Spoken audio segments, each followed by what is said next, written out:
Today, I'll show you how to add a zoom transition between two clips.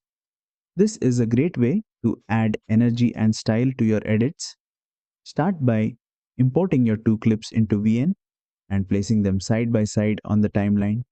Between them, you'll notice a plus icon. Tap on it, and this will bring up the transitions menu. Now, go to the base section, and here you'll see the zoom transitions. Let's start with zoom 1. Tap on it, and the zoom transition will be applied between your clips. At the bottom, you'll see a duration slider. If you drag it to the left, the zoom happens quickly. If you drag it to the right, you'll get a slower and smoother zoom. But here's the cool part. Tap on zoom 1 again, and you'll see another variation which zooms in instead. You also have zoom 2, which adds a spin effect while zooming.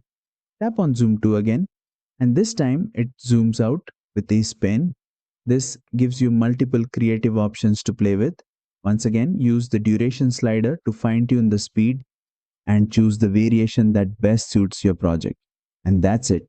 You've learned how to add zoom transitions in VN Video Editor with different variations like zoom in, zoom out, and zoom with spin.